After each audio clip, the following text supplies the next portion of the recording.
얘가 진짜 귀엽습니다. 네, 와이드는 3분할이 됩니다. 빠르게 구입하지 않다면 올 하반기까지 제품을 받기가 어렵다라는 아, 팔. 이석 방송 괜히 봤다. 못 참겠지?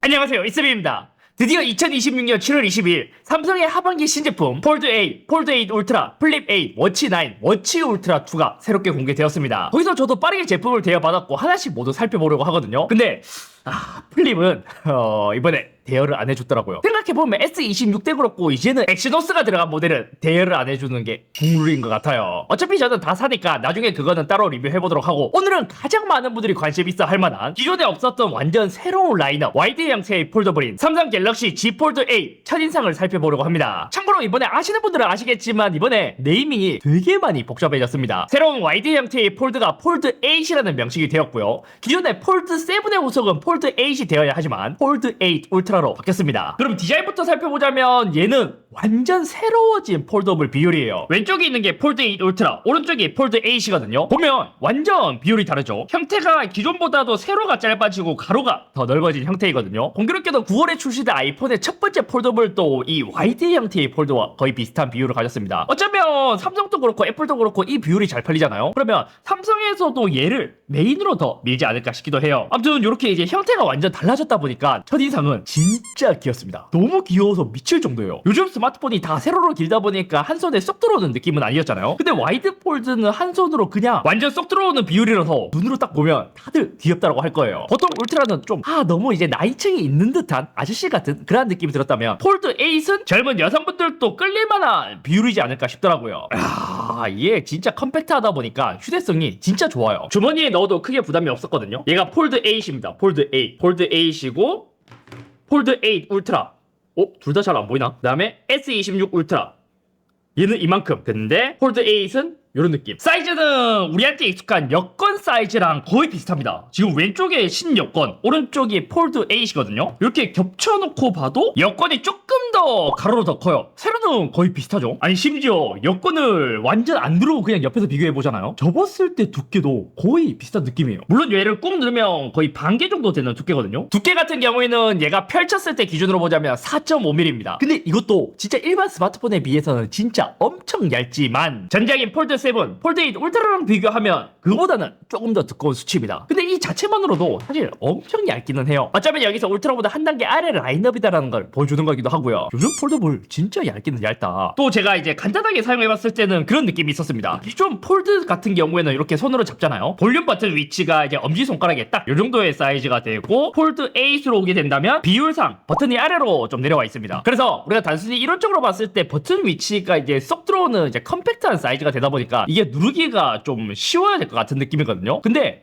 이게 약간 가로로 길어서 조금 뚱뚱하다 보니까 손에 빠질까봐 버튼 누를 때 힘이 조금 더 들어가기는 해요. 그리고 보니까 요 전원 버튼, 요 지문인식 버튼의 표면이 좀 달라졌습니다. 좀 더 매트해지면서 까끌까끌해진 느낌이랄까요? 기존 폴드 7까지는 볼륨 버튼이랑 잠금 버튼의 표면이 비슷한 느낌이었다면 이번에는 볼륨 버튼이랑 잠금 버튼 손가락으로 만지기만 해도 차이가 느껴지는 이러한 디테일 되게 좋습니다. 그리고 마그넷 케이스를 보니까 코일의 위치가 약간 아래쪽으로 배치된 듯 하더라고요. 비율적으로 봤을 때 별로거든요. 근데 아마 삼성이 카메라 배치를 가로가 아닌 세로로 계속 고집하는 이상 자석의 위치는 어쩔 수 없지 않을까. 더군다나 폴더블은 밀도가 더 높다 보니까 이게 쉽지 않을 거예요. 그래서 테스트 해보니까 지갑류 액세서리들은 폼팩터 특성상 아래쪽이 좀 많이 튀어나오다 보니까 사용이 불가능했고, 무선 충전이나 일반적인 액세서리 거치류들은 크게 상관이 없었습니다. 프레임 소재 같은 경우에는 어드밴스드 아머 알루미늄을 탑재했다고 해요. 근데 이것도 제가 좀 자료를 조사하다 보니까 웃긴 게 뭐냐면 삼성닷컴 Q&A에서는 아머 알루미늄, 미국에서도 런치 페이지에서는 어드밴스드라는 표현이 없었거든요. 근데 미국 뉴스룸에서는 어드밴스드 아머 알루미늄이라고 해서 삼성 내부에서도 이게 좀 헷갈리는 게 아닐까. 그리고 무게도 생각보다 되게 가볍게 나왔습니다. 무게를 한번 실측해보자면 폴드 8 같은 경우에는 205.2g, 스펙상 무게는 201g입니다. 이것도 이제 비교를 해보잖아요. 그러면 가장 유사한 스마트폰의 무게가 뭐가 있냐 찾아보니까 아이폰 16 프로가 199g으로 2g 차이가 났고, 아이폰 17 프로는 204g인가 205g인가 그 정도 될 거예요. 스펙상 무게 201g과 가장 유사한 폰이 뭐냐 찾아보니까 갤럭시 노트 9의 무게예요. 수치적으로 보면 S26 울트라보다 더 가벼운 무게거든요. 근데 조금 더 가로로 넓으면서 무게 중심이 모여있어서 그런지 생각보다 접었을 때는 약간 무게 대비 묵직한 느낌이 있었습니다. 대신 얘를 펼치잖아요. 와, 화면 크기 대비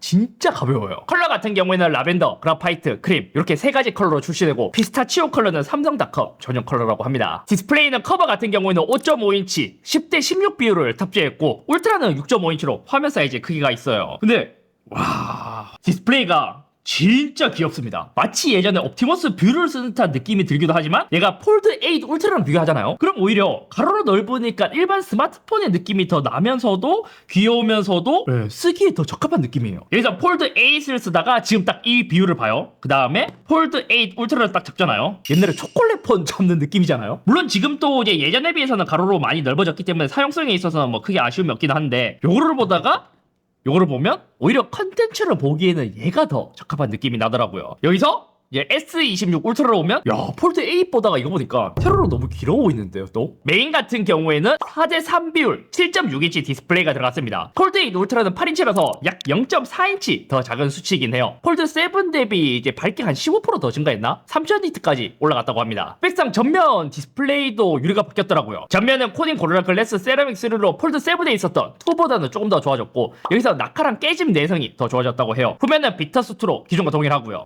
반사 방지 볼까? 자, 반사 방지. 자, 이런 느낌. 폴드 7. 커버 디스플레이는 둘 다 반사 방지가 들어가 있지 않았고요.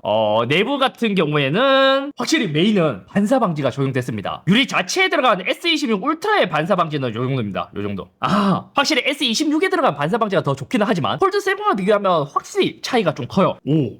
그래도 확실히 좋습니다. 또 이번에 이제 힌지 구조도 바뀌었거든요. 그래서 이제 힌지 느낌도 조금씩 바뀌었습니다. 실제로 사용자에게 체감되었을 때 어떠한 느낌이 있냐, 손으로 열고 닫기 힘들다는 피드백이 있어서 그런지 이번 힌지는 열고 닫는 힘이 더 강해졌습니다. 폴드 7 같은 경우에는 확실히 얘는 열기 어려워요. 자, 여기까지는 쉽게 이제 자석 때문에 쉽게 열리거든요. 그리고 프리스탑 힌지로 뻑뻑하게 열리는 것에 비해 폴드 8은 여기까지 느낌은 거의 비슷합니다. 근데 열 때 펼치려는 힘이 더 강해졌어요. 그리고 지금 이렇게 열었을 때도 탕 하죠. 폴드 7은 거의 끝까지 프리스탑입니다. 그래서 이제 폴드 8부터는 얘가 거의 예전에 있었던 프리스탑 힌지가 이제 안 되다 보니까 딱 90도로 접는 게 안 돼서 이제는 플렉스 보드가 사라지고 이렇게 90도로 꺾으면 자동으로 화면이 전환되는 방식으로 바뀌었습니다. 제가 비교해보니까 폴드 7 같은 경우에는 180도로 펼쳤다고 해도 한 178도? 약간 미묘하게 완전 180도로 플랫하게 펼친 느낌은 아니었단 말이에요. 폴드 8은 완전히 펼쳐집니다. 완전히. 그러면 주름은 어떨까? 디스플레이에 플렉스 티타늄 기술이 최초로 적용되었다고 합니다. 구조상 티타늄 합금 필름 강화 티타늄 플레이트가 결합되면서 뭐 충격 흡수력이 더 강해졌다고 하거든요. 폴드 7 같은 경우에는 이제 요런 느낌입니다. 요런 느낌. 폴드 8은 이런 느낌입니다. 새 거인 거를 감안해도 주름의 차이가 좀 많이 나요. 물론 이제 폴드 7은 제가 한 달 이상 사용한 스마트폰이고 폴드 8은 이제 막 뜯은 하루만 지난 이제 폰이지만 그래도 비교를 해보잖아요. 그러면 이번에 주름 같은 경우에는 새로운 세대가 크게 변했다라고 해도 될 정도로 아주 크게 달라졌습니다. 심지어 제가 이제 책상 위에 이렇게 두고 보잖아요. 폴드 7은 확실히 주름 라인이 보이는 것에 비해 폴드 8은 사실 빛이 안 비춰지면 주름이 거의 안 보여요. 물론 기존에 우리가 오포 파인드 N6를 이미 경험해봐서 알지만 그 정도로 주름이 충격적으로 좋아지진 않았습니다. 대신 확실한 거는 기존과 다르게 중앙에 이 푹 파진 느낌. 네, 요거는 아예 사라졌습니다. 아예 진짜 빛을 안 받잖아요. 그러면 얘가 주름이 있나? 이게 접히는 건가? 라는 생각이 들 정도로 엄청 플랫합니다. 오히려 화면이 꺼졌을 때 주름이 안 보이는 거는 오포보다 더 좋습니다. 화면이 들어오면 오포랑 조금 차이가 있긴 하지만요. 그래서 이렇게 이제 정면으로 볼 때 위아래에서는 주름이 거의 안 보이고요. 그나마 옆에서 보면 얘가 이제 높이 차이 때문에 주름이 좀 보여요. 폴드 7은 사실 이제 정면으로 봐도 빛이 조금 비춰지면 크게 거슬리지는 않지만 그래도 이제 주름의 라인이 보이지 않나요? 폴드 8 얘는 확실히 좋습니다. 확실히. 그리고 터치감도 밑에 티타늄층이 받쳐줘서 그런지 만져보면 진짜 좀 느껴지기는 해요. 요 이제 굴곡이. 근데 거의 폴드 7과 비교하면 거의 평면처럼 지나가는 느낌이다. 자, 그럼 실제로 사용했을 때 이 비율이 괜찮을까? 자, 커버 같은 경우에는 16대 10 비율이라서 딱 요 사이즈는 갤럭시 탭과 동일한 비율입니다. 메인은 4대3 비율, 그러니까 아이패드 프로 13인치와 동일한 비율입니다. 아마 이제 가장 많이 궁금해 하실 게 이제 영상 볼 때의 비율이 어떨까, 그거를 이제 많이 궁금해 하실 것 같아서 이걸 한번 비교해 볼게요. 삼성 광고가 아니기 때문에 애플 영상을 보겠습니다. 이렇게 비교해서 보면 일반적인 16대 9 비율의 영상이거든요. 지금 가로로 봤을 땐 폴드 8이 진짜 조금 더 큽니다. 우리가 그냥 영상 볼 때 화면을 펼치고 나서 돌려서 보는 게 아니라 그냥 바로 펼쳐서 보는 케이스라면 폴드 8이 영상 볼 때의 비율은 더 좋은데요. 그리고 폴드 7을 가로로 한번 돌리면 이때는 진짜 거의 비슷한데요. 진짜 거의 비슷하고 미묘하게 폴드 8이 체감상 조금 더 큰 느낌이 나요. 대신 여기서 장점이라면 폴드 8은 화면 스크린 사이즈는 작지만 이 비율 때문에 위아래 렛터박스가 작다 보니까 오히려 몰입감은 더 좋습니다. 심지어 이런 이제 펀치홀 구멍도 보면 폴드 7은 펀치홀 구멍이 확실히 영상에 가려져서 좀 이제 거슬리는 반면 폴드 8은 영상 볼 때의 몰입감은 오히려 더 좋다. 저희 영상처럼 조금 긴 비율을 볼까요? 이때도 돌리지 않고 그냥 바로 펼쳤을 때 기준으로 보면 폴드 8이 훨씬 더 큽니다. 훨씬 크고 자 폴드 7을 가로로 돌려볼게요. 화면 크기는 거의 비슷하다. 대신 이때는 이제 펀치홀이 이제 반만 가려지는 케이스입니다. 화면 사이즈는 0.4인치 더 작지만 더 만족감이 좋은데요. 자, 숏폼 컨텐츠도 한번 볼까요? 숏폼. 숏폼 컨텐츠도 보면 얘는 비율 때문에 어쩔 수 없이 위아래가 좀 잘리네요. 그리고 펼치면 펼쳤을 때 숏폼 보기는 이렇게 보기는 별로다. 좌우의 렛터박스가 너무 큽니다. 이건 사실 메인 컨텐츠보다도 좀 더 크게 보여요. 대신에 얘를 돌려서 보면 그나마 좀 괜찮고요. 오히려 버튼이 이제 화면에 안 가려져서 이제 좀 더 괜찮긴 해요. 근데 또 이렇게 반대로 돌리면 펀치홀에 버튼이 걸린다. 릴스도 한번 볼까요? 릴스는 오히려 커버에서 좌우에 렛터박스가 생기고 위아래는 안 잘리는 구성으로 되어 있습니다. 릴스랑 쇼츠랑 이 지향하는 바가 좀 다르네요. 그리고 펼쳤을 때 이때도 좀 애매하긴 합니다. 얘는 열어서 보려면 이렇게 세로로 돌려야 되는데 또 릴스는 좀 왼쪽에 왜 이러냐? 앱 최적화가 아직까지 이 비율에 맞춰지지 않은 것 같습니다. 그리고 메인 컨텐츠를 볼 때도 펼쳤을 때 세로로 돌리지 않으면 좀 답답하기는 하네요. 접었을 때도 볼까? 접었을 때는 그래도 나름 괜찮게 볼 수 있습니다. 근데 펼치면 조금 답답하기는 해요. 그리고 웹서핑도 봅시다. 웹서핑도 초기 폴더블이랑 비슷하게 이 비율에 최적화가 안 되어 있다 보니까 약간 이것도 살짝 답답하게 느껴지기는 하지만 그래도 뭐 나름 요 정도면 불편하다라는 정도는 또 아닌 것 같아요. 웹서핑은 나름 괜찮은데요. 그리고 제가 이제 좀 걱정되는 게 뭐냐면 세로로 많이 짧아졌잖아요. 그래서 키보드가 올라오면 좀 불편하지 않을까. 그거를 좀 보자면 키보드가 올라와도 분명 이제 세로로 긴 이제 바향이나 폴드 8 울트라에 비해서는 키보드가 올라오면 보여지는 컨텐츠는 분명히 작습니다. 근데 그렇다고 해도 걱정한 것보다는 괜찮아요. 오히려 저는 이제 키보드 칠 때는 가로로 이제 커버가 더 넓어졌다 보니까 이거는 더 좋은데요? 요런 거는 또 컨텐츠가 많이 가려지긴 하지만 타이핑 해볼까? 나름 괜찮네요. 펼쳤을 때 볼까요? 오히려 커버보다 펼쳤을 때 키보드가 올라오니까 좀 많이 답답합니다. 거의 화면의 절반을 가려버리기 때문에 특히 뭐 이제 웹서핑이나 다른 앱 같은 경우는 위에 나오는 이제 UI도 있어서 보여지는 컨텐츠가 많이 줄어들어요. 이거는 또 이제 키보드가 양옆으로 분할이 되다 보니까 이것도 좀 적응이 필요해요. 자, 카톡에 들어왔을 때 기존 폴드 8도 카톡에 이제 대응이 되기 때문에 이제 좌우 분할해서 이렇게 보여주는 건 좋고 여기서 타이핑할 때 지금 이제 한 3줄 정도 보이거든요. 여기서 기능으로 이제 위에 있는 거랑 여기 있는 키보드에 있는 기본 기능을 끄면 이제 조금 더 보일 것 같습니다. 근데 이모티콘은 한 개가 다 안 보이네요. 커버에서 볼까요? 커버에서도 보면 커버는 조금 더 잘 보입니다. 아쉽긴 하지만 뭐 불편한 수준은 아닌 것 같아요. 말풍선은 3개가 온전히 다 보입니다. 거의 뭐 타이트하게는 4개까지 보이고 이것도 지우면 더 많이 보이겠죠? 여기 있는 거. 자, 키보드 툴바 제거했고 이것도 나중에 삼성 키보드에서 제거하면 좀 더 많이 보이지 않을까 싶습니다. 폴드 8으로 타이핑을 많이 하시는 분들이라면 좀 아쉽겠는데요? 그러다 보니까 이게 아마 이제 폴드 8을 구입한다면 좀 필수로 설정해야 될 게 우리가 여기 이제 내비게이션 바라고 있습니다. 내비게이션 바. 이게 다른 안드로이드 스마트폰들은 요즘 세팅할 때 내비게이션 바를 쓸 것인지 제스처를 쓸 것인지 이제 좀 고르라고 하지만 삼성은 아직까지 이게 기본값이에요. 저는 제스처 쓰는 것을 더 좋아하거든요. 화면이 더 넓으니까. 그래서 이 내비게이션 바를 스와이프 제스처로 바꾸면 조금 더 여유 있어졌어요. 그리고 요거를 세로로 이렇게 이제 돌려서 사용했을 때 보면 일단 여기서 가장 큰 문제가 뭐냐면 폴드 8 같은 경우에는 이제 스피커 배치가 여기 왼쪽 위아래에 있습니다. 그래서 얘를 이렇게 돌리면 손으로 스피커를 가립니다. 그렇다고 해서 반대로 돌리잖아요. 그러면 또 카메라를 가려요. 그래서 폴드 8을 이제 간단하게 써봤을 때는 얘를 돌려서 쓰기보다 그냥 바로 펼쳐서 쓰는데 좀 더 이제 최적화되지 않았나. 그리고 멀티태스킹도 해봤거든요.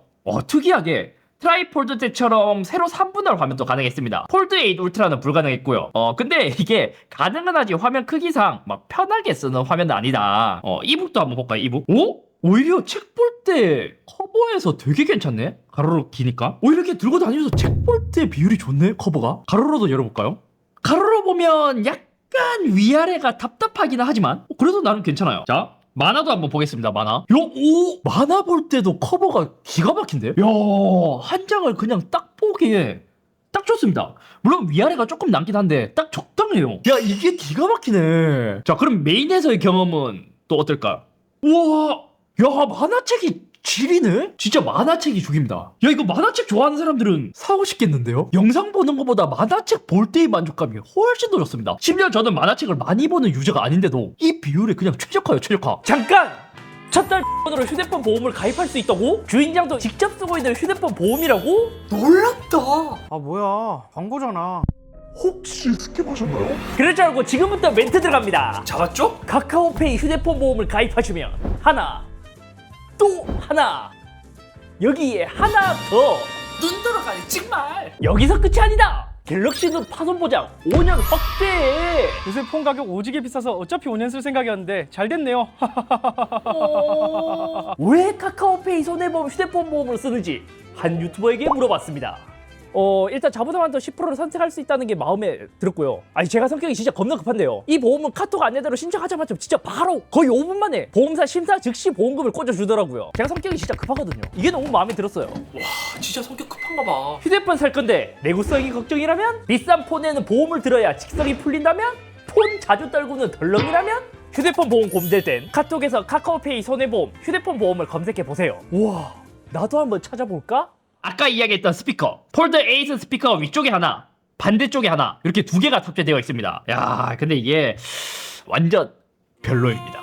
왜냐면 펼쳤을 때 기준으로 우리가 이제 스테레오로 간다면 이제 왼쪽 오른쪽 이렇게 이제 보통 구분이 되는 것에 비해 폴드 8은 왼쪽에만 스피커가 두 개가 있다 보니까 이게 펼치고 소리를 듣잖아요. 그러면 왼쪽에서 소리가 나오는 느낌이라서 되게 거슬립니다. 되게 거슬려요. 그리고 우리가 뭐 영화를 보거나 영상을 보거나 하면 사람이 지나다니거나 자동차가 지나다니면 하면서 왼쪽에서 오른쪽으로 가는 느낌이 나야 된단 말이에요. 근데 그 느낌이 안 나요. 약간 모노 스피커는 아닌데 모노 스피커에 가까운 스테레오 같은 느낌이랄까요? 그에 비해 이제 접었을 때 커버로 음악을 들을 때는 사실 크게 상관이 없습니다. 심지어 닫았을 때 들으면 소리가 이제 사람이 이렇게 이제 보고 있으니까 사람 쪽으로 오는 이 지향성이 되게 좋은 것에 비해 이렇게 돌려서 카메라가 아래쪽으로 해서 이제 스피커가 잘 들리게 이제 왼쪽 오른쪽 이렇게 해서 듣잖아요. 그러면 지향성이 완전 별로예요. 그냥 이렇게 펼쳤을 때는 왼쪽에 스피커가 있어서 아마 스피커나 이런 거를 좋아하시는 분들은 묘하게 거슬린다 이라는 느낌이 들지 않을까 싶습니다. 성능 같은 경우엔 다행히 엑시노스가 아니라 퀄컴의 스냅드래곤 8 엘리트 젠 5 4 갤럭시, 그러니까 S26 울트라에 들어간 것과 동일한 프로세서가 들어갔어요. 성능 같은 경우에는 사실 S26 울트라에서 봤기 때문에 뭐 큰 차이는 없긴 하지만 그래도 긱벤치를 돌려봤을 땐 싱글은 3606점, 멀티는 1990점으로 폴드 7 대비 싱글은 약 21%, 멀티는 약 17% 높은 수치를 보여줬습니다. 그래픽 성능을 볼 수 있는 3D 마크에서는 최고는 6953점,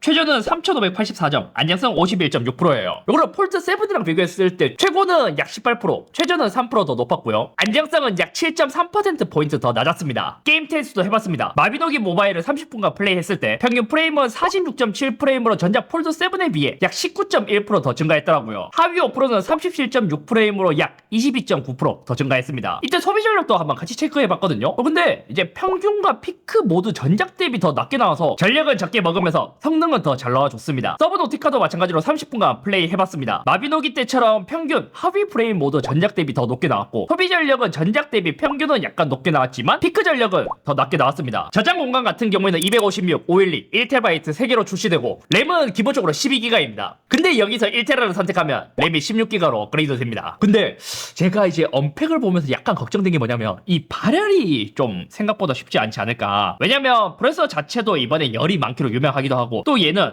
상대적으로 면적 자체가 기존 폴드에 비해서는 더 작고 얇고 하다 보니까 발열이 좀 많이 걱정이 되었거든요. 그래서 언팩을 보니까 이 베이퍼 챔버에 관한 내용이 하나도 없었습니다. 울트라는 그래도 그래파이트 방열 구조를 키웠다라는 언급이 있는 반면 폴드 8은 아예 없었어요. 실제로 폴드 6까지는 베이퍼 챔버 구조가 있었으나 폴드 7으로 오면서 언급이 사라졌고, 실제로 그 당시 분해했을 때도 베이퍼 챔버가 없었습니다. 이 경험으로 봤을 때 폴드 8, 폴드 8 울트라에서도 동일하게 언급이 없는 거를 봐서는 둘 다 들어가지 않은 것 같고, 폴드 8은 그래파이트 시트 이런 방열 구조까지도 없지 않을까 싶어서 온도를 한번 측정해봤습니다. 먼저 게임을 돌릴 때 전면 후면 모두 전작 대비 온도가 모두 다 낮게 나왔습니다. 나왔습니다. 근데 특이한 거 4K 영상 1시간 촬영 테스트를 했을 때 이때 전면은 46.1도, 후면은 49.1도로 전작 대비 거의 한 4에서 7도 정도 더 발열이 있더라고요. 그리고 이제 또 좋아진 게 있어요. 배터리랑 충전이 획기적으로 많이 좋아졌습니다. 왜냐면 폴드 7의 배터리가 4400mAh, 근데 폴드 8 같은 경우에는 부피가 더 작아졌음에도 불구하고 4800mAh가 들어갔습니다. 그리고 충전 속도도 많이 달라졌어요. 기존 폴드 같은 경우에는 최대 25W였지만 이제는 유선으로 45W까지 지원하고 무선도 20W로 많이 빨라졌습니다. 그래서 야, 배터리 용량이 어떻게 이렇게 크게 증가했지? 찾아보니까 이번에 삼성이 갤럭시 최초로 실리콘 카본 배터리를 썼다 하더라고요. 그러면 요즘에 뜨는 실리콘 카본 배터리가 왜 중요하냐? 기존 리튬이온 배터리의 응급제는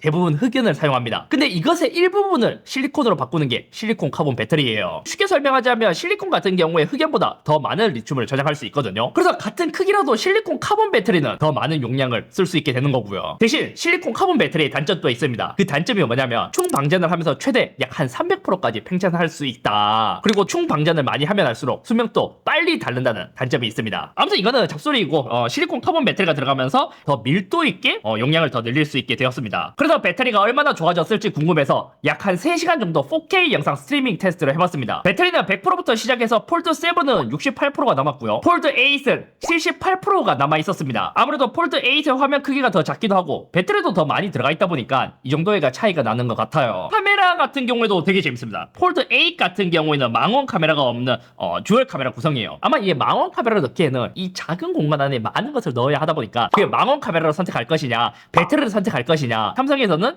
듀얼 카메라를 선택한 것으로 보입니다. 여기서 이제 초광각 카메라 같은 경우에는 5000만화소로 울트라랑 동일한 카메라를 사용했고, 광각은 5000만화소로 폴립이랑 동일한 카메라를 사용했습니다. 커버랑 메인은 울트라랑 동일한 카메라를 사용했고요. 여기서도 저는 조금 개인적으로 아쉬운 게 뭐냐면 망원 카메라에 그래도 울트라가 아니니까 그 정도는 뺄 수 있어 라는 생각이 들긴 하거든요. 근데 광각 카메라를 적어도 울트라랑 좀 맞춰주지 하는 아쉬움이 남더라고요. 왜냐면 가격도 얘가 저렴한 건 아니거든요. 그래서 카메라 같은 경우에는 기존 갤럭시에서도 들어갔던 이제 센서이다 보니까 막 엄청 큰 차이가 있을 것 같지는 않고, 저도 이제 와이드를 쓰고 싶은데 가장 걸리는 게 망원 카메라이다. 왜냐면 제가 S25 엣지를 쓸 때 망원 카메라가 없어도 괜찮긴 하지만 있으면 더 좋겠다라는 생각이 계속 들었거든요. 카메라 앱 같은 경우에 이제 간단히 보자면, 펼쳤을 때 보면 폴드 8 울트라 같은 경우에는 이제 UI가 카메라 이제 위에 떠 있는 것에 비해 이제 완전 이렇게 이제 따로 떨어져 나왔고, 이런 이제 뭐 분할 같은 거 이런 거는 기존과 마찬가지로 잘 됩니다. 오, 커버 화면이 넓어서 시원한 게 좋네. 자, 그리고 중요한 가격이 생각보다 좀 있기도 하지만 그래도 저는 이번 폴더블 시리즈 중에서는 가장 많은 관심을 가질 게 이 와이드이지 않을까 싶습니다. 아니, 와이드가 아니라 폴드 8이요. 이렇게 첫인상을 살펴봤을 때 진짜 너무 귀엽고 새로워서 그런지 지금 당장 얘를 실제로 쓰고 싶다라는 생각이 가득해요. 그리고 사이즈도 컴팩하기 때문에 휴대성도 좋고 주름도 많이 개선되어서 만족감도 더 좋지 않을까 싶습니다. 다만 이제 문제는 컨텐츠이지 않을까. 왜냐면 4대3 비율이 안드로이드에서는 흔한 비율이 아니거든요. 스마트폰 초기에서도 옵티머스 뷰가 이러한 비율로 나왔긴 했지만 결국 소비자의 선택은 세로로 더 긴 비율이었고, 지금의 19.5대9, 20대9 비율이 국룰이 된 것처럼 갑자기 또 새로운 비율이 나왔다 보니까 호불호가 조금은 있지 않을까. 게다가 그런 것도 있어요. 애플이 아이패드 비율이 4대3 비율에서 왔다 갔다 하기 때문에 컨텐츠가 거기에 맞춰져 있어서 괜찮을 것 같은데, 안드로이드는 태블릿도 이러한 비율이 없어서 앱이나 웹페이지가 최적화되지 않은 것들이 조금씩 있을 거예요. 다시 생각해보면 폴드 1세대에서도 이러한 이제 비율 때문에 그 컨텐츠에 문제가 좀 많았거든요. 또 그만큼은 아닐 것 같기도 해요. 왜냐면 이미 폴더블이 오랫동안 출시되었고 지금은 여러 제조사에서도 많이 나오다 보니까 금방 대응이 될지도요. 아무튼 오늘 여기까지며, 오늘은 많은 분들이 궁금해하시는 요 와이드형 폴드 8에 대해서 살펴봤고, 저도 아마 원래는 울트라보다 얘를 조금 더 메인으로 사용해보지 않을까 싶기도 해요. 일단 이게 외관적으로 봤을 때 너무 귀엽거든요.